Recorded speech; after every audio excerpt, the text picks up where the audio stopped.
Amen. Bwana Yesu asifiwe. Ninakusalimu katika jina la Yesu.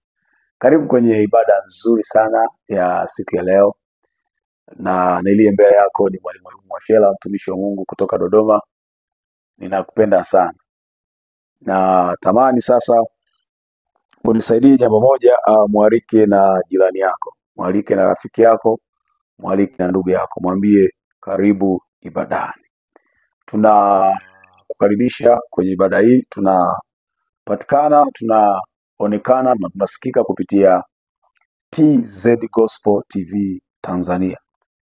Wale ambao wanatumia Zuku, Azam na Continental. Watu wa Azam ni Azam channel namba 27. Unaweza kumwalika jirani yako, kumwambia karibu ibadani, karibu ibadani. Ukamwalika tu na yeye akaweza kushiriki ibada hii ya neema na ibada hii ya baraka ambayo Jehova ametupa siku ya leo kuwepo mahali hapa kwenye maombi haya. Ibada yetu ina sehemu kubwa tatu. Ina kipindi cha kwanza, kipindi cha maombi ya utangulizi, na kwenye utangulizi hapa tutaomba utangulizi kufungua ibada. Lakini mara baada ya maombi ya utangulizi tuna kipindi cha neno, mafundisho, kwa sababu kumbuka maombi yanajengwa kwenye neno na mafundisho. Na mara baada ya kupita kwenye neno na mafundisho, basi tunapata muda mzuri sana wa kuomba. Najua watu wengi mnapenda maombi, mnapenda maarifa, so ni maeneo ambayo tunahakika unaweza ukapokea kitu kikubwa sana kutoka kwa Mungu ambaye amekusudia ukawepo ibadani muda huu. Naomba nisome lile andiko la Mwanzo sura ya kwanza, ule mstari wa kwanza. Anasema, hapo mwanzo Mungu aliziumba mbingu na nchi, na nchi ilikuwa ukiwa tena utupu, na giza lilikuwa juu ya uso na vilindi vya maji. Roho ya Mungu ikatulia juu ya uso wa maji. Mungu akasema iwe nuru, ikawa nuru. Ibada leo ni ibada ya kuamuru nuru kwenye maisha yako. Mahali ambako kuna giza, mahali ambako adui ameachilia giza lake, today it is a day of commanding light. Leo ni siku ya kukomandi mwanga uingie katika maisha yako. Basi ninaomba nimshukuru Jehova mbinguni ambaye ametupa nafasi kwa ajili ya neema ambayo tumepata mahali hapa. Bwana Yesu, tunakushukuru kwa ajili ya neema yako, tunakushukuru kwa ajili ya kibali chako. Hakika wewe ni mwema, wewe ni mwaminifu, na tupenda na tujali. Asante Roho Mtakatifu kwa ajili ya neema, kwa ajili ya kibali, kwa ajili ya uweza wako, kwa ajili ya rehema zako. Katika jina la Yesu Kristo Nazareti ali hai. Roho Mtakatifu, ninakushukuru kwa ajili ya kila mmoja aliyoko mahali hapa.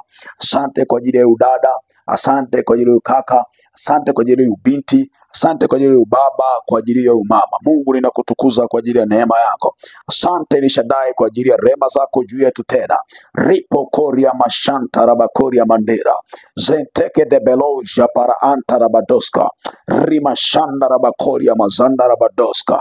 Asante Bwana Yesu kwa ajili ya neema yako. Asante Bwana Yesu kwa ajili ya kibali chako. Asante Bwana Yesu kwa ajili ya rehema zako. Asante Bwana Yesu kwa ajili ya nguvu za kwako. Tunakubariki siku ya leo. Tunakutukuza siku ya leo. Tunakubariki siku ya leo. Baba, asante kwa ajili ya kila mmoja aliyoko mahali hapa. Mungu, ninakushukuru kwa ajili ya neema yako, kwa ajili ya msaada wako, kwa ajili ya kibali chako, kwa ajili ya uweza wako. Jina lako litukuzwe, jina lako limidiwe, jina lako libarikiwe. Heshima na utukufu inawe Bwana, katika jina la Yesu, katika jina la Yesu. Asante Roho Mtakatifu kwa ajili ya neema. Asante Roho Mtakatifu kwa ajili ya kibali, katika jina la Yesu Kristo Nazareti ali hai. Baba, tunakubariki, tunakutukuza Bwana. Pokea heshima na utukufu tena, Roho Mtakatifu wa Mungu ali hai, kwa jina la Yesu Kristo Nazareti ali hai. Amen, amen, amen, amen, amen, amen. Mungu wa mbinguni akubariki sana sana sana sana sana. Asante wewe ambaye unajoin ibada hii mahali kokote uliko. Mungu akubariki wewe ambaye unajoin ibada hii mahali kokote ulipo. Karibu sana kwenye ibada nzuri ya baraka, ibada nzuri sana ya neema ambayo Jehova ametupa siku ya leo. Na tuko mahali hapa kwa ajili ya kuomba, tuko mahali hapa kwa ajili ya kujifunza, tuko mahali hapa kwa ajili ya kupokea hatua mpya kwenye maisha yetu. So let me welcome you, nikukaribisha ibadani. Jisikie uko nyumbani, jisikie uko mahali sahihi kabisa kwa ajili ya kuomba. Jisikie kwamba uko hapa kwa ajili ya kupokea kile ambacho Jehova ameandaa kwa ajili yako. Na kwa neema ya Bwana na kwa nguvu za Bwana utapokea, na kwa msaada wa Bwana utapokea, katika jina la Yesu. Amen. Nimesema kwamba maombi ya siku ya leo ni maombi ya kuiruhusu nuru ya Mungu kwenye maisha yako. Na kwa nini tumesema ni maombi hayo? Kwa sababu tupo kwenye mfululizo wa maombi ya kuinua kizazi ambacho kimebeba majibu ndani ya jamii, kuinua kizazi ambacho kimebeba majibu. Kwa hiyo tukazungumza kwamba kila majira, kila nyakati, Mungu huwa anainua watu ambao wamebeba majibu kwa ajili ya wengine. Na eneo la kwanza ambalo tuliliona mara nyingi sana, Mungu alipoinua watu ambao wamebeba majibu kwa ajili ya wengine, watu wa namna hiyo, Mungu alipowainua walikuwa ni watu ambao Mungu aliwapa kibali. Mungu aliwapa kibali. Mungu aliwapa kibali. Kwa kama Mungu aliwapa kibali, maana yake kile kibali ndicho ambacho kiliwasaidia wao kutimiza makusudi ya Mungu ndani ya maisha yao. Kwa hiyo tukasema kwamba ni muhimu sana ukaomba Mungu akakupa kibali kwenye mambo unayofanya. Esta sura ya 2 mstari wa 5 inaeleza kwamba Esta alipata kibali na neema, na kile kibali cha Mungu ndicho ambacho kilimfanya Asuero na kila aliyemtazama Esta akampenda Esta. Nikakusemesha kwamba Mungu akikupa kibali, unapokea upendeleo wa kupendwa na watu, unapokea upendeleo wa kueleweka kwa watu. Lakini pia kibali kinakupa utambulisho, kinakupa utambulisho. Esther, tunamuona Esther alipata self identity na self address, alipata utambulisho wa tofauti na utambulisho wa pekee kwa sababu alikuwa na kibali cha Mungu juu yake, alipata kibali na neema. Lakini pia kibali kinakupa watu kuvutiwa na wewe, kibali kinakupa kupendwa. Kile kitabu cha Mwanzo 37 mstari wa 3 anasema kwamba ndipo Yakobo akampenda Yusufu kuliko watoto wake wote. Niko hapa ninakutangazia kibali cha Mungu kwenye maisha yako, kibali cha Mungu kwenye biashara yako, kibali cha Mungu kwenye huduma yako, kibali cha Mungu kwenye masomo yako, kibali cha Mungu kwenye uchumi wako, kibali cha Mungu kwenye kila ambacho unakifanya. Ninakutangazia kibali cha Bwana. Kibali cha Bwana kitembee mbele yako. Kibali cha Bwana kikufunike. Kibali cha Bwana kikulinde. Kibali cha Bwana kikuokoe na kila vita ya adui, katika jina la Yesu. Kama unaamini mahali ulikosema amen, amen, amen, amen. Na unaweza kumpigia Bwana Yesu makofi mengi sana kwa imani ya kwamba Bwana anatenda na Bwana anaachilia baraka zake na mibaraka yake usiku wa leo. Leo nataka nikuoneshe sasa kwamba faida nyingine ya kibali. Kibali kina tabia ya kuleta watu sahihi kwenye maisha yako. Unatamani watu sahihi. Ukweli ni kwamba hakuna mtu atakayefanikiwa kama hatapata watu sahihi wa kutembea naye kwenye mission aliyonayo. Unahitaji watu sahihi kwenye maisha yako. Unahitaji watu sahihi kwenye maisha yako. Kibali cha Mungu kikiwa juu ya mtu, neema ya Mungu ikiwa juu ya mtu, kibali cha Mungu kikufunika, neema ya Mungu ikikufunika, watu wanakushika mkono. Galatia sura ya 2 ule mstari wa 9 anasema, tena walipokwisha kuijua ile neema niliyopewa Yakobo na Kefa na Yohana, wenye sifa kuwa ni nguzo, walinipa mimi na Barnaba mkono wa kuume wa shirika, ili sisi tuende kwa mataifa na wao waende kwa watu watawala. Anasema tena walipokwisha kujua ile neema niliyopewa. Maana yake walipopata kibali na mimi, kwa sababu nilikwambia kuna mahusiano kati ya neema na kibali. Favor and grace ni vitu ambavyo vinaambatana pamoja. Neema na kibali huwezi kuvitenganisha. Huyu mwandishi wa Galatia ambaye ni Paulo anasema walipoiona neema, walipokwisha kujua ile neema niliyopewa Yakobo na Kefa na Yohana, wenye sifa kuwa ni nguzo, walinipa mimi na Barnaba mkono wa kuume wa sharika. Kwa kibali huwa kina tabia, neema ya Mungu ina tabia ya kuinua watu ambao watakupa mkono wa shirika, mkono wa sharika. Mkono wa shirika manake watu ambao watakuunga mkono, watu ambao watakusapoti, watu ambao watatamani kuona unainuka. Bwana Yesu asifiwe. Mpendwa katika Yesu Kristo, let me tell you, acha nikusemeshe, unahitaji sana kuomba Mungu akupe watu ambao ni sahihi, kwa sababu usipoomba watu sahihi, shetani atakuletea watu wake. Kwa ni namna tu, ni kitu ambacho ni natural. Unataka watu sahihi, omba watu sahihi. Usipoomba mtu na watu sahihi kwenye maisha yako, adui atakuletea kwake. Adui akioleta kwake, wewe na hakika ni anguko liko mbele yako. Kwa hiyo neema ya Mungu kulingana na Wagalatia sura ya 2 mstari ule wa 9, neema ilipoonekana kwa Paulo, Yakobo na Kefa na Yohana, ambazo walikuwa na sifa kuwa nguzo za kanisa, walimpa Paulo na Barnaba mkono wa kuume wa sharika. Mimi ninakutangazia watu wakupe mkono wa usharika hapo ulipo. Watu wakupe mkono wa usharika hapo ulipo.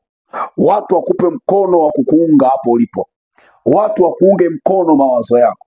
Watu waunge mkono maono ulionayo. Hata kama una maono makubwa, ukikosa watu wa kukuunga mkono hautafika popote.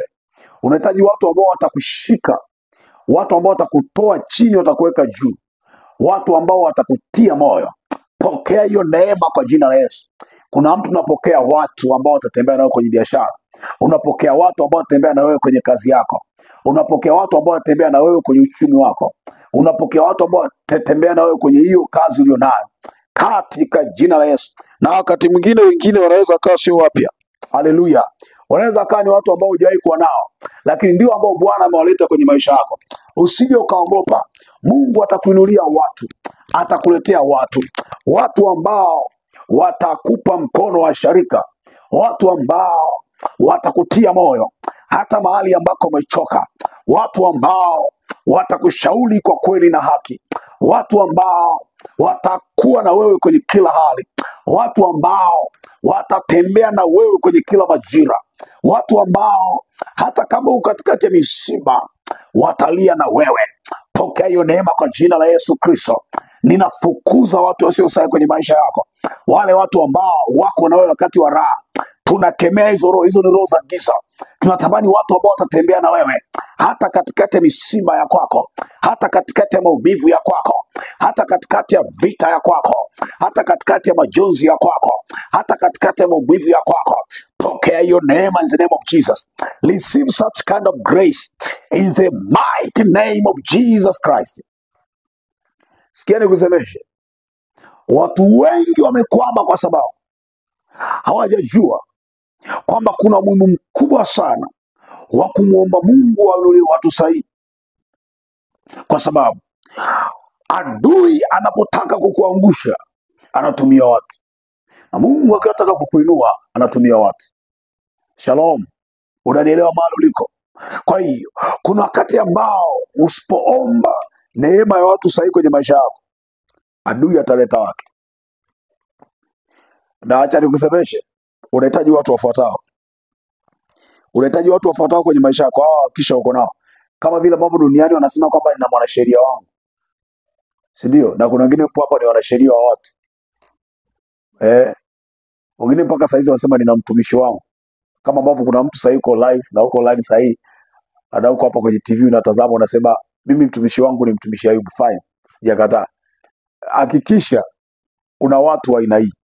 Mtu wa kwanza ni mtu ambaye ana uwezo wa kukwambia ukweli hata kama unauma. Mtu wa kwanza ambaye unamhitaji kwenye maisha yako, yaani huyo ni mtu wa muhimu, ni mtu ambaye atakueleza ukweli, atakwambia ukweli hata kama ule ukweli unakera, hata kama ule ukweli unaumiza. Changamoto ni kwamba watu wengi tunatamani Mungu atupe watu, lakini nikikuuliza unataka watu wa namna gani? Unataka watu ambao vijana wanasema lugha mtaani watakupetipeti. Yaani unahitaji watu ambao hawatakuwa na uwezo wa kukuchallenge. Unahitaji watu ambao watakuunga mkono. Na acha nikusemeshe, mara nyingi ukihitaji watu ambao watakuunga mkono, kwamba watakuwa wanakupigia makofi muda wote, unahitaji watu ambao watasema umefanya vizuri muda wote. Mara nyingi sana ukihitaji watu ambao watakuwa na uwezo tu huo, wanaweza kukukosoa, utapata machawa. Utapata chawas. Yaani utapata tu watu ambao hawako tayari kukuambia ukweli, ila wako tayari kukusifia, wako tayari kukupamba. Hatari iko hapa. Watu hawa huwa wakija kwenye maisha yako, wanakuja kwa sababu una kitu fulani, kwa sababu una cheo, kwa sababu una nafasi, kwa sababu una uchumi, una fedha. Kwa watu wao hawajaja kwenye maisha yako kutimiza kusudi la Mungu, ila wamekuja hapo kwako kwa sababu wewe unayo nafasi. Na mara nyingi chawa yoyote anapoingia kwenye maisha ya mtu, unajua kazi ya chawa? Chawa kazi yake ni kufyonza damu hiyo ndani ya mtu. Halo, leo umekuwa mtu mkubwa kwa sababu umesahau maisha uliyotoka kule kijijini. Sisi ambao tumekuwa kijijini Mungu ametutoa mbali sana. Kule kijijini enzi hizo tunakuwa, ulikuta mtu anakuta hata mkiwa darasani mnasoma, anakuta mtu ana chawa anatembea kichwani. Chawa ziko mwilini. Yaani ilikuwa ni wanyama, mtu anafuga wanyama ndani ya mwili wa mnyama. Chawa, kazi ya chawa ni parasite, yani biological, yani parasitic. Kazi yake chawa ni kuenjoy kuwa na wewe. Kwa chawa haupati mucho benefit, haupati faida ya pande zote mbili, bali kwa chawa faida inaangukia kwenye chawa peke yake. Do I talk to somebody? Sasa watu wengi mmeomba Mungu awape chawa, na chawa akiwa juu yako atakuchafua. Chawa akiwa juu yako atakuaibisha. Kwa watu wengi mmeomba Mungu awape watu, lakini watu mmeomba machawa, watu ambao watakusifia. Lakini ukweli ni kwamba unahitaji chawa, unahitaji mtu ambaye atakwambia ukweli wewe. Na hata kama ni mtumishi wa Mungu, unahitaji mtumishi ambaye atakuwa tayari kukueleza ukweli, kwamba hiki unachofanya ni dhambi. Bwana, unavuta sigara, Bwana, unakunywa pombe, Bwana, hata sheria za nchi zinakataza. Tunahitaji watu ambao watatueleza kweli. Na mazingira yametengenezwa na shetani kiasi ambacho wanaoeleza ukweli wamekuwa wanapigwa vita. Bwana Yesu asifiwe. Kwa mtu wa kwanza muhimu ambao unamhitaji kwenye maisha yako, ninapotaka kukuombea hapa Mungu akupe watu. Mtu wa kwanza muhimu ambao unamhitaji kwenye maisha yako, unahitaji mtu ambaye atakwambia ukweli. Umeanza kukasirika kwa sababu unataka watu watakao kusifia. Umeanza kukasirika kwa sababu unahitaji watu ambao watakuja kwako kwa sababu una cheo. Umeanza kukasirika kwa sababu hata ulionao hapo pembeni yako ni watu ambao wanapenda tu kukusifia. Lakini rafiki wa kweli ni kama Yesu Kristo. Rafiki wa kweli yuko tayari kukueleza ukweli hata kama unakuuma. Mtu mmoja upokee hiyo neema kwa jina la Yesu. Kuna mahali ulianguka kwa sababu kupata mtu kukuambia ukweli. Kuna mahali uliangamia kwa sababu kupata mtu kukuambia ukweli. Kuna mahali unalia mpaka sasa kwa sababu kupata mtu kukueleza ukweli mapema. Saizi hautaanguka tena, ninakuombea. Pokea upako wa kupata mtu ambaye atakwambia ukweli. Raba Shanta, ambaye atakueleza kweli ya kweli ya kweli. Ambaye akiona unaanguka atafikiri ni yeye anaanguka. Ambaye akiona unateketea atafikiri ni yeye anateketea. Ambaye akiona unaumia ataona kama ni yeye anaumia. Yule ambaye atavaa usika wako. Yule ambaye hatakuwa na wewe kwa sababu una cheo. Yule ambaye hatakuwa na wewe kwa sababu una shepu na muonekano. Yule ambaye hatakuwa na wewe kwa sababu una fedha. Hatakuwa na wewe kwa sababu wewe ni tajiri. Yule ambaye hatakuwa na wewe kwa sababu eti una fedha. Yule ambaye hatakuwa na wewe kwa sababu wewe una fame na jina. Mimi ninakuombea upate watu ambao watakuwa na wewe kwenye hali zote, kwenye majira yote. Watu ambao watoka katikati ya misiba watakuwa na wewe. Watu ambao misiba ya kwako ni ya kwao. Watu ambao kilio cha kwako ni cha kwao. Pokea huo upako kuanzia sasa. Pokea hiyo neema kuanzia sasa. Pokea huo upako kuanzia sasa. Pokea hiyo neema kuanzia sasa. Receive such kind of grace. Pokea hiyo neema kwa jina la Yesu. Pokea hiyo neema kwa jina la Yesu. Mungu, ninaomba jia aliyoko hapa Baba, mwinulie watu kwa jina la Yesu. Mwinulie watu kwa jina la Yesu.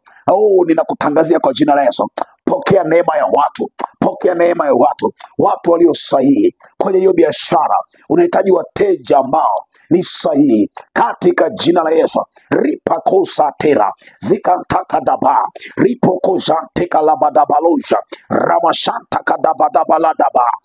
Kama masihi wa Bwana na kama mtumishi wa Bwana, ninakutamkia neema na juu ya neema, ninakutamkia uweza na juu ya uweza. Ripokoriama rikashantaba rimasokadaba rika shantaba rima shanta gadaba, kwa jina la Yesu. Hata Daudi aliinuliwa nasa robo koria masi rima kadabadaba, hata Paulo aliinuliwa kina Timotheo rika sakadaba rima shanda, hata Musa aliinuliwa Haruni na kina Joshua kwa jina la Yesu.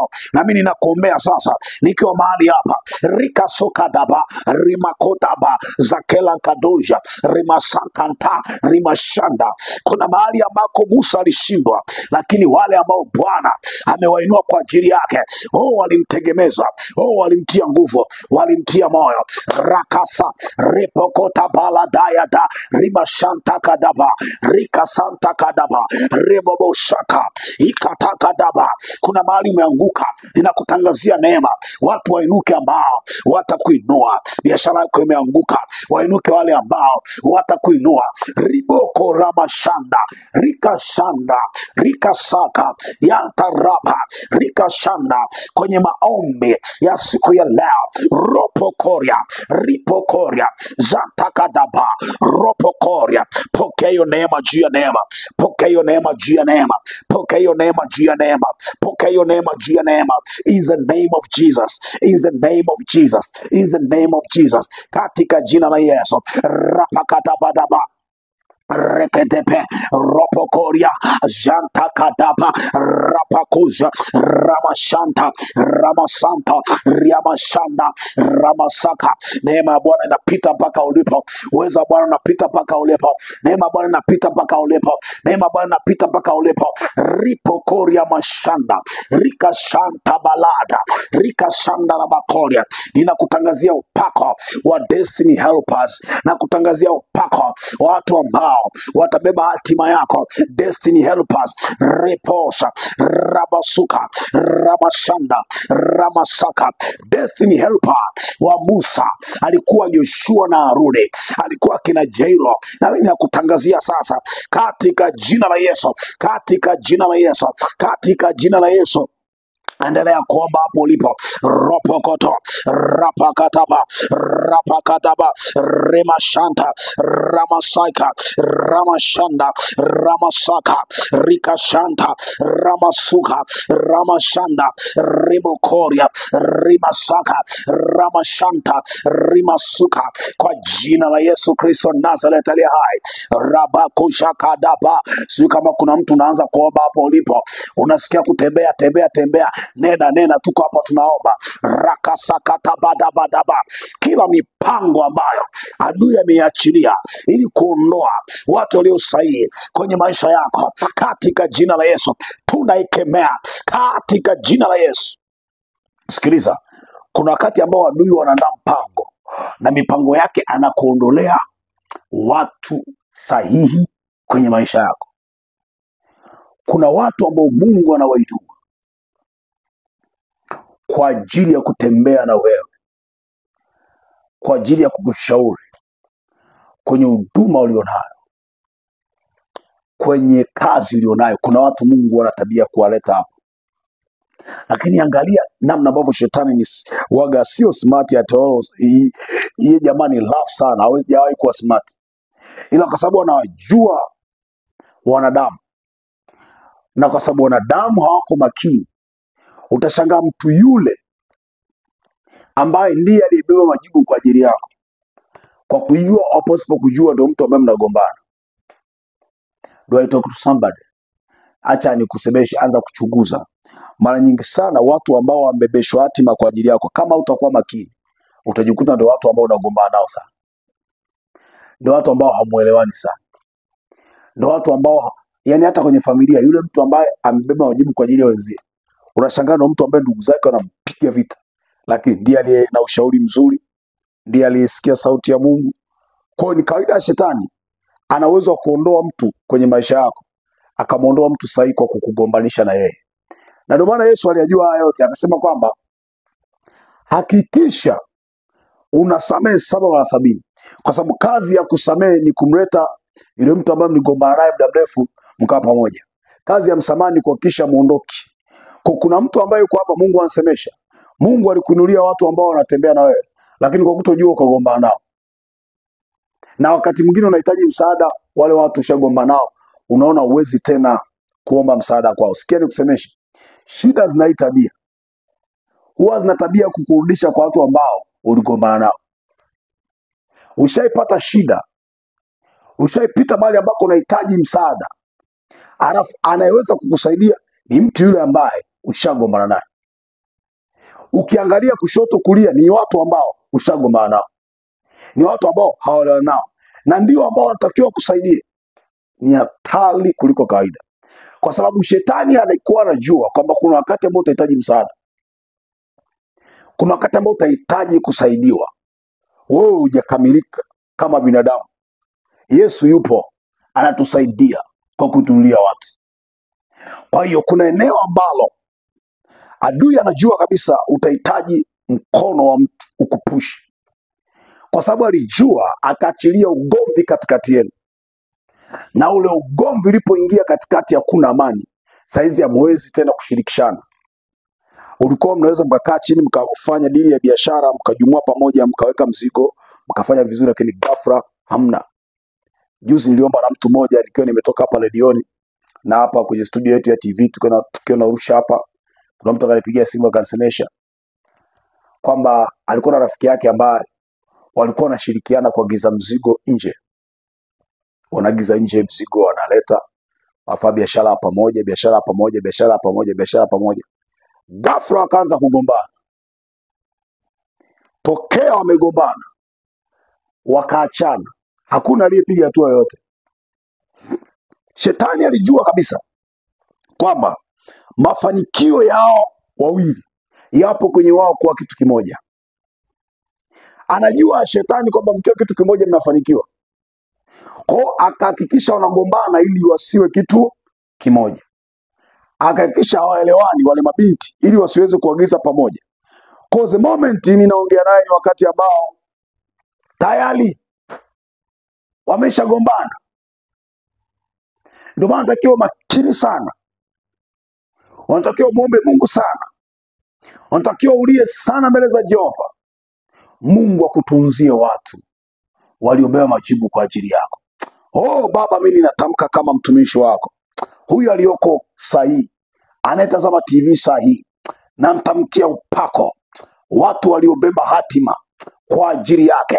Baba, ninatangaza hawa watu watunzwe katika jina la Yesu. Mungu akutunzie watu ambao wamebeba neema kwa ajili yako.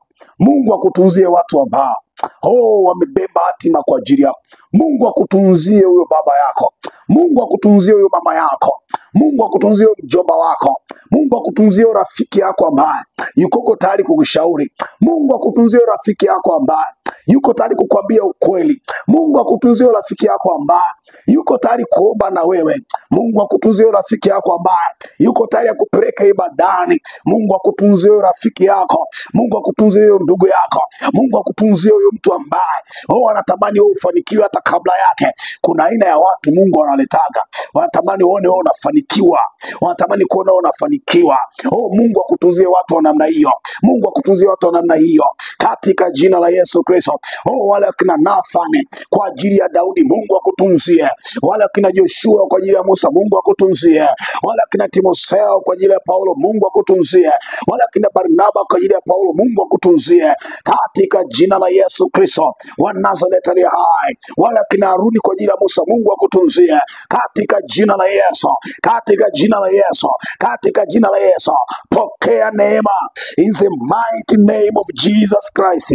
Hallelujah, hallelujah.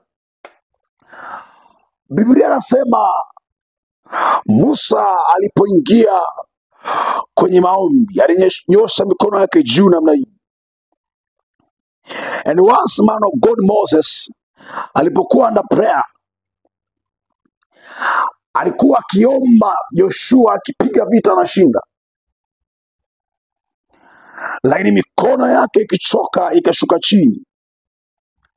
Joshua alikuwa anaanguka vitani. Mungu akainuaga na kina Haruni waliomshika mkono Musa, wakamtia nguvu Musa, wakamtegemeza Musa. Niko hapa ninatangaza kwa jina la Yesu Kristo wa Nazareti aliye hai, Niko hapa natangaza kwa jina la Yesu Kristo Nazareti aliye hai. Mungu ainua kina Haruni ambao watakushika mkono. Mungu ainua kina Haruni ambao watakutia nguvu. In the name of Jesus Christ. Mungu akuinulia kina Haruni ambao watakuwa upande wako katika jina la Yesu Kristo Nazareti. Mungu ainua kina Haruni ambao watakushika mkono katika jina la Yesu Kristo Nazareti. Katika jina la Yesu Kristo Nazareti. Pokea upako wa kutegemezwa. Rima sikanteka tarataya. Ninaona juu ya mtu ambaye unahitaji msaada. Unahitaji msaada kwenye masomo yako. Niko hapa ninanena siku ya leo katika jina la Yesu Kristo Nazareti aliye hai. Ikiwa ni usiku wa manane. Ripokoria masika dabari. Zekenta kadabalada baluja. Rika sakata parada baluja. Rimazupa kadabalada balia. Jalide beosa pala. Zekante lebia aloja. Rabraase masukala kanta. Zekla anto karabaloja. Rimasika balanta baria. Pokea upako in the name of Jesus. Hallelujah, hallelujah. Na nikusemeshe faida nyingine. Watu sahihi wakiwa kwenye maisha yako. Kundi la pili la watu ambao unahitaji ni watu ambao watakuwa tayari kukutetea hata kama haupo hapo. Kuna hii aina ya watu wako tayari kuonekana wazuri ukiwa nao, lakini wakiwa mbali na wewe hawaelezi uzuri wote kukuhusu. Kwa hiyo ukiwa nao wako tayari kukwambia kuna mteja mahali. Wako tayari kukwambia unajua kuna mtu fulani anakusema vibaya ukiwa nao. Ukiwa nao wako tayari kukwambia rafiki yangu najua umependeza ukiwa nao. Lakini usipokuwa nao, wakiwa mbali na wewe, mahali ambako waoni, wanachosema ukioneshwa hautaamini. Ndio nimekwambia hao ni machawa. Ukweli ni kwamba unahitaji mtu mmoja ambaye hata kama haupo, akisikia ajenda inakuhusu mahali, atakuwa tayari kukutetea hata kama haupo, na atakutetea hata kama anajua umuoni. Bwana Yesu asifiwe. Kwenye Biblia kuna mwanamke mmoja anasaulika sana. Anaitwa mke wa Pilato. Unajua kulikuwa kuna Herode, kuna Pilato. Wake zao walikuwa ni tofauti sana. Mke wa Herode alikuwa ni mzinzi. Unanielewa? Na mke wa Herode alikuwa ni mwanamke ambaye ameolewa na mtu mkuu, lakini bado ametafuta vijana na watu wa nje huko kwa ajili ya kumridhisha tamaa zake. Ana mume ndani, lakini ni mke wa Herode huyo. Ndio maana Yohana alipoona hicho kitu, wasomaji Biblia mnanielewa? Yohana alipoona hicho kitu alianza kukihubiri na kukikemea. Unajua kwa nini Yohana aliuawa? Ni kwa sababu alikemea dhambi ya mke wa Herode. Herode alikuwa na binti yake anaitwa binti Herodia. Wakati yule binti amecheza vizuri sana, yule binti wakati ambao umefika ni wakati wa kudai zawadi, akasema nipeni kichwa cha nani? Cha Yohana. Kwa hiyo ni mke wa Herode. Ujinga wake na dhambi zake ziliteketeza wengine, mpaka binti yake akaonekana binti asiyekuwa na hekima, kwa sababu alihusika kumwaga damu ya kuhani wa Bwana na masihi wa Bwana. Lakini mke wa Herode ni tofauti na mke wa nani? Wa Pilato. Kumbuka nimekuambia unahitaji watu ambao watakusemea hata kama wewe haupo hapo. Watu ambao watakutetea hata kama hautajua, ila watakutetea. Hawakutetei eti kwa sababu wanataka ujira, kwenye namna ambao wanakutetea, watakutetea tu. You need such kind of people. Unahitaji watu wa namna hiyo. Watu wa namna hiyo ni sawa na mke wa mtu anaitwa Pilate au Pilato. Mke wa Pilato ndiye alimshauri Pilato wakati ambao umefika kusulubiwa kwa Bwana Yesu na kuteswa kwake na kuonewa. Ndiye alimshauri Pilato, aambia Pilato, mume wangu, mtu huyu hana kosa, hana hatia, hana shida, mtu huyu hana kosa. Ndio maana unaona Pilato anamkataa Yesu na kutoa hukumu ya Yesu Kristo. Bwana Yesu Kristo asifiwe. Sasa tunahitaji watu wa namna hii kwenye kazi zetu, kwenye biashara zetu. Tunahitaji watu wa namna hii maofisini. Naongea na wewe ambao uko ofisini. You need such kind of people. Unahitaji aina hii ya watu hapo ofisini ulipo. Unahitaji aina hii ya mtu ambaye atakusemea mema, atakutamkia mema, atakutetea, hata vikao vya paneli vikikaa, atakutetea, hata ukikusema mabaya, atakutetea, atasema jamani, kwa hili huyu mtu si kweli. Niliomba na mtu mmoja ambaye alikuwa ameshapewa barua 2 za onyo na barua ya 3 kwa kufukuzwa kazi. Ni taasisi binafsi. Na anasema kikao cha bodi kilitakiwa kukaa. Na saa hiyo kikao cha bodi kingeenda kukaliwa, mada alikuwa ni yeye. Wanaangalia mkataba anaongezea au mkataba wake unavunjwa. Nikamwambia bro, mimi ninakuombea watakapokaa kwenye kikao leo, hata kama zamani wote walikuwa nasema tukufukuze kazi, lakini leo kuna mtu Mungu atamuinua katikati kikao, atakutetea. Mbona hata mbinguni Bwana Yesu aliinuka katikati kikao ambacho wengine wote wamenyamaza kimya. And I prayed such kind of prayer. Nilimwombea na hiyo ombi nikisema ninakuombea Mungu akuinulie mtu ambaye kikao cha panel kikikaliwa yeye atakutetea. What happened is today yuko kazini, hajafukuzwa kazi, wala mkataba haujawahi kuwa renewed kwamba hana kazi, wala mkataba haukuwa cancelled. Mpaka leo anaendelea na mkataba wake. Kila baada ya miaka 3 ana renew mkataba, anaendelea. Kuna mtu tu katikati kikao alisimama, akaanza kumtetea kwa hoja, kwa nguvu za Roho Mtakatifu. Yule mtu akaanza kumtetea kwa hoja, akamtetea katikati ya panel, katikati ya bodi, na kwenye ile bodi alipotetewa na huyo mtu wengine wakaelewa. Kumbe kuna mtu mmoja alimchafua na kumsingizia ili jamaa afukuzwe kazi. Kwa hiyo unahitaji watu. Shetani ananuaga watu ambao wanahakikisha unafukuzwa kazi. Na mimi ninakutangazia Mungu akupe watu ambao watakaa na kukutetea. Watu ambao watakaa na kukutamka kwa wema. Watu ambao watakaa na kukusapoti. Watu ambao watakaa na kulitamka kwa wema jina lako. Pokea huo pako in the name of Jesus. Pokea hiyo neema katika jina la Yesu. Pokea hiyo neema katika damu ya Yesu. Pokea hiyo neema in the mighty name of Jesus. Pokea hiyo neema katika jina la Yesu Kristo Nazareth. Maraka shanta badaba. Angalia kile kitabu cha Samueli wa kwanza sura ya 2 mstari wa 26. Samueli wa kwanza. Niko hapo. Mungu akupe watu. Majenteke debelo. Rima shenta kadabalada. Shanta ladaba. Rima shenta rabra anta zaperia mora mashanda. Karabashanda. Yes. Anasema na yule mtoto nani? Samueli.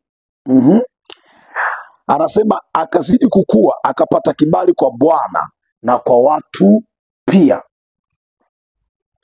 Samueli alipozidi kukua alipata kibali maeneo makubwa mawili. Eneo la kwanza alilopata kibali Samueli, alipata kibali kwa watu. Eneo la pili kubwa, alipata kibali kwa Bwana. Mimi sijui kama unajua kibali kutoka kwa Bwana kikiwa juu yako automatiki watu wanaanza kukuelewa. Na ndio maana lazima tutafute kwanza kukubalika na Bwana. Hallelujah. Bwana akitukubali, Bwana akituelewa, Bwana akitupokea, Bwana akisema ndio, Bwana akituchagua, hakuna wa kutukataa. Bwana akisema mwanangu ni wewe, hakuna kupinga. Bwana akisema ndio, hakuna hapana. Ndio maana tunatafuta hata kuomba. Tunaomba usiku. Kuna wakati tumeamka tunaomba, tunamtaka Bwana nguvu zake. Sio kama tunapenda wakati mwingine kuacha vitanda, lakini kuna wakati tunaomba kwa sababu tunamtafuta Bwana. Tunachojua tukimpata Bwana tumepata vyote. Tukimpata Bwana tumepata watu. Tukimpata Bwana tumepata kibali. Tukimpata Bwana tumepata neema. Tunaamka usiku tunanena reka sakatatata. Kwa nini tunanena tunaomba?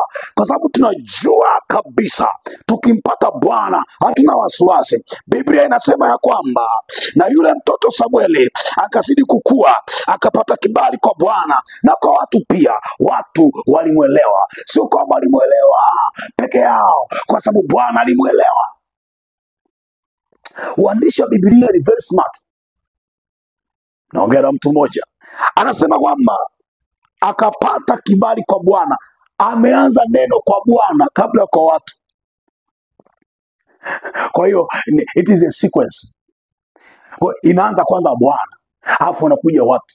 Kwa usije kaangaika kutaka kibali kwa watu kabla kwa Bwana. Wewe wekeza kupata kibali kwa Bwana, watu wataelewa. Hata kama hawataelewa leo, kuna siku watakuja na piga magoti wanaelewa. Wale ndugu 11 hawakuelewa siku ile ile ambao Yusuf kaota ndoto, hawakuelewa. Like next years walielewa. Wakaomba na chakula, wakapiga na magoti, wakalia na kulia, lakini wameelewa. Hata kama ni nje ya muda wameelewa. Na mimi nakuombea wakuelewe kwa jina la Yesu. Wasioelewa leo sawa, lakini Bwana atawaelewesha. Ni swala muda wataelewa. Waga vikai, ni swala muda wataelewa. Waga vidumu, ni swala muda wataelewa. Waga vikai muda mrefu. It is a matter of time. Raba shanta rabada. Usihangaike kutafuta sasa hapo. Kuna mtu ambaye unaanza kutafuta. Unatafuta watu, upendezo na watu. Naongea na mtu mmoja. Hakuna namna ambayo utafanikiwa hapa duniani kwa kuangalia watu wakupende watu. Ukitafuta kupendwa na watu, you are losing. Don't want that kind of thing. Usitamani kitu hicho. Ukitafuta watu wakuelewe unapotea. Tafuta Bwana kuelewe kwanza. Bwana akikuelewa sisi tutakuelewa tu wanadamu. Bwana akikupokea wanadamu atakupokea tu. Bwana akisema ndio, wanadamu lazima waseme ndio pia. Atatumia gharama yoyote kukutambulisha. Atatumia gharama yoyote kukuheshimisha. Atatumia gharama yoyote kukuinua. Na wasioelewa wataelewa. Pokea upako kwa jina la Yesu. Pokea neema hiyo kwa jina la Yesu. Pokea upako kwa jina la Yesu. Pokea hiyo neema kwa jina la Yesu. Pokea hiyo neema kwa jina la Yesu. In the mighty name of Jesus Christ. Ninakutamkia neema ya kueleweka. Nakutamkia neema na huo upako. Hiyo neema na huo upako. Na huo upako kwa jina la Yesu. Pokea kwa jina la Yesu. Rima sokataba, rima shanta, raba shanta. Na yule mtoto Samueli akazidi kukua, akapata kibali kwa Bwana na kwa watu pia. Ninakuombea siku ya leo, Bwana akupe kibali. Bwana akupe kibali. Akupe kibali Bwana. Bwana akikukubali, wanadamu hawana mahali pa kukataa. Bwana akikuelewa, wanadamu hawana mahali pa kupinga. Pokea hiyo neema juu ya neema. In the mighty name of Jesus Christ. Pokea kwa jina la Yesu Kristo aliye hai. Amen. Riba suka tabalada balaka shantala da balaza rema mamosheke tebele debelia baanta katika jina la Yesu Kristo Nazareth aliye hai. Riba kasa kantebele dele jalida baaze kele bale zenteka da baloka la kala jetia balaza ntala libe sakala manto la bali kashantela baya. Baba niko hapa, ninaomba na juu ya kila moja aliyeko mahali hapa Bwana. Like seketele dia balaosha rika santa kadabala dabalusha rima shanda rabakoria mazanda rabakora jenteke dabalaazo praanta labadia katika jina la Yesu Kristo Nazareth aliye hai. Ninakutangazia kibali cha Bwana. Ninakutangazia neema ya Bwana. Ninakutangazia kibali cha Bwana. Neema ya Bwana na kibali cha Bwana. Rama shanda rabakoria mazanda ikete bete bete bete bete bete bete. Masha mana ropoko zakataba rimashanta kadabaloja rimashanda rabadoska ikete laba. Sawa na Samueli wa kwanza sura ile ya pili ule mstari 26. Tunasimama na Samueli wa kwanza sura ya pili mstari 26. Anasema na yule mtoto Samueli akazidi kukua, akapata kibali kwa Bwana na kwa watu pia, katika jina la Yesu Kristo Nazareti aliye hai. Ninatangaza neema na uweza na kibali kutoka kwa Bwana, kibali ambacho kitaachilia neema mbele za watu na mbele za Bwana, katika jina la Yesu Kristo Nazareti aliye hai. Mazeketebe mosapa kadaba robokoria mande jekente betele zekente kedebele rebeko sankanta kadaba rekeshente kedebelo rekeshente kedebero rikashanta kadabaro rimashente kedebelia jalidebeleke santa rimashente kela jente ketebelo jakanta kalaza rikashanta kadaba, katika jina la Yesu, katika jina la Yesu, kwa mamlaka ya jina la Yesu, kwa mamlaka ya damu ya Yesu. Repekosha repekoria repekosha repekoria mantera bakoria jalida badoska bia zepekete pelo shaka rebekoto paladaba rikasanta kadabalo rikasanta kalabadoska. In the name of Jesus Christ, ropo rapa rata rama gente liko shanda ropoko sante kedebe ribaso katabali amare jalida ba antalabakoria. Neema ya Bwana wherever you are, grace of the mighty God, grace of the mighty God, grace of the mighty God, that kind of favor in the name of Jesus. Ropokoria mashanda ropokoria mazanda rika santa kadaba robobobobobosa makata jeketepe ribashuka ramazente kale zabra anta zakalado rimashanta kalaba. Mighty God, mighty God, mighty God.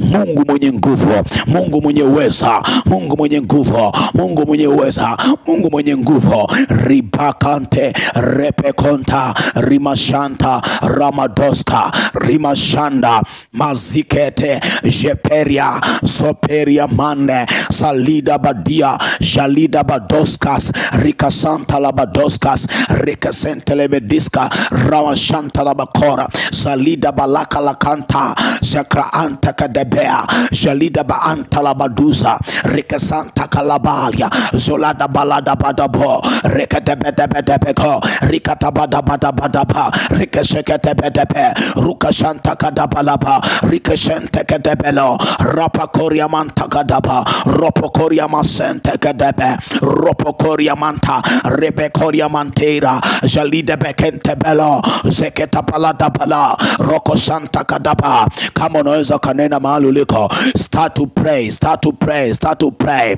Never quiet, usinyamaze, don't quiet. Rikese rikonto ramaso rabako mazupa kataba zekente ketebelada. Whatever we pray, whatever we pray, chochote ambacho tunaomba, tuamini ya kwamba kimekuwa cha kwetu. Ramakante ropo kontera jemente kedebe rapakozante rimashente kedebe mazupaladia. Something is happening in the realm of spirit. In the realm of spirit kuna jambo linatokea kwenye ulimwengu wa roho, kuna jambo linatokea in the realm of spirit. Distance is not balia repesho ramantelige jalida balika tapalataba jekete bele de bele de boko rabakase kentele de bia. In the name of Jesus, mashama menta balaba rikashanda rikasanta rabakolia. Kwa jina la Yesu, kwa jina la Yesu, kwa jina la Yesu, kwa jina la Yesu tunaachilia moto kila mahali ambapo ambako viko vifungo, kila mahali ambako ziko agenda za giza za kipepo, kila mahali ambako adui ameachilia nguvu za giza, nguvu za kichawi, nguvu za kiganga, tunaita moto, tunaita moto, tunaita moto, tunaachilia moto, tunaachilia moto, tunaachilia moto, the burning fire, the burning fire, the burning fire, the burning fire, every kind of demons, every kind of bondages, every kind of chains, catch fire, catch fire, catch fire, catch fire, kila roho, kila roho, kila agenda za giza za kipepo kwa hiyo mamlaka ya jina la Yesu. Rama ekebesha rimashenteke rimashanta rabadoska ribasuta rabakante jalida bakoria. Kuna mtu unapokea neema mali uliko, unapokea neema mali uliko. Kila ambacho kimekamata hatima yako, kila ambacho kimekamata hatima yako, repeka ribashanta ribashante rimashente rimazanta rebedoska rimashanda rabasika rabashanda. We command fire, we command fire, we command fire, we command fire, we command fire. Repekoto rikasanta rimasenta ribasuka rabashanda. Moto pite, moto pite, moto pite paka mahali uliko, moto pite, moto pite, moto pite. Ninawita moto, moto, moto, moto, moto. Kila roho ambazo adui ameziachilia juu yako, kila roho ambazo adui ameziachilia juu yako, I command the burning fire, I command the burning fire. Every kind of evil acts, rapakatapatapa rekeseketepetepe rikashanta kadaba, rikashanta kadaba. Kila roho za giza, kila roho za kipepo, kila roho za kichawi, kila roho za kiganga, ropo rapa repe ropo ripa rapa rika shanta ripo shanta ripa zuka rima saka. We command the burning fire, we command the burning fire, we command the burning fire, the burning fire. Every evil works catch fire, catch fire. Every disease catch fire, catch fire. Every inferiority catch fire, catch fire. Every spirit of oppressions rapakata alionewa, alionewa, alionewa,